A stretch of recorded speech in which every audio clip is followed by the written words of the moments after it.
It's Dr. Steve, master of the subconscious mind and doctor who fixes 100% of orthopedic issues not related to cancer, fracture, infection. And we're going to solve more health issues today. We're going to look at nocturesis, which is frequent urinating at night. And why do I wake up in the middle of the night and always have to pee? Because most people will never be able to understand this or explain this to you. And there's so many other health factors that come along with this, and I'm going to dig a little bit deeper into that today. But it's the number one reason for this is blue light exposure and EMF.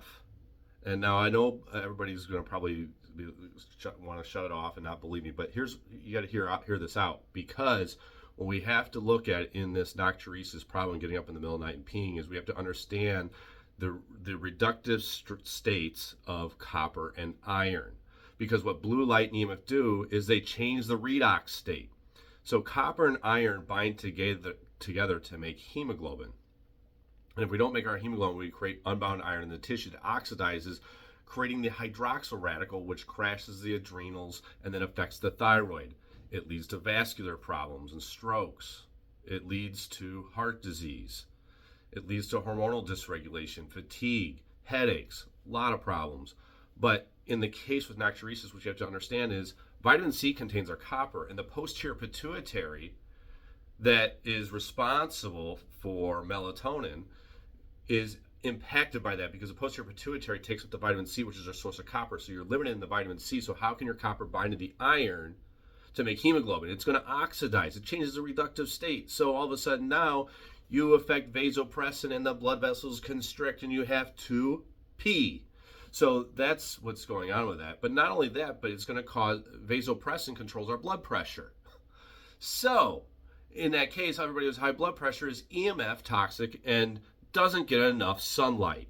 So these solutions are so easy to solve, not using drugs and simple nutritional changes, getting our copper to bind to our iron. You need to make sure you're getting vitamin C to get your copper. You need to make sure you're getting retinol forms of vitamin A to activate the ceruloplasm.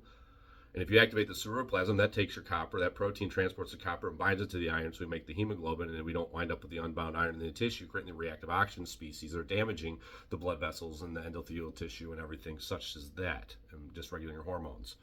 So, but it gets crazier. So now we understand that blue light and EMFs, or electromagnetic these frequencies that affect atoms within the cell, but our thoughts also impact that. So the posterior pituitary deals with insecurity and abandonment. So now all of a sudden you have this insecurity running in the subconscious mind. It's not always yours. Sometimes it's epigenetic and passed down through the lineage. And it runs a pattern in the subconscious mind affecting the atoms and the reductive state and how the electrons move through the electron transport chain. So could it be that the reductive stress that's actually happening, which is worse than oxidative stress, the reductive stress is actually happening with the buildup of electrons, is actually happening because there's insecurity on the subconscious mind that's allowing the energy to flow through the meridians, and then speaks as symptoms. It's a love language of the universe, telling you, it's strange, I have to pee at night all the time, I have high blood pressure. It's telling you you have insecurity on the subconscious level. So when we look at health, it's not so straightforward all the time. It's emotional, it's biochemical, and it's structural, because you can adjust somebody, taking tension off the brainstem and free up the electron transport chain, because you're opening up that meridian and allow those electrons to move through. And all of a sudden now you get the dilation from taking tension off the brainstem, and you get better blood flow.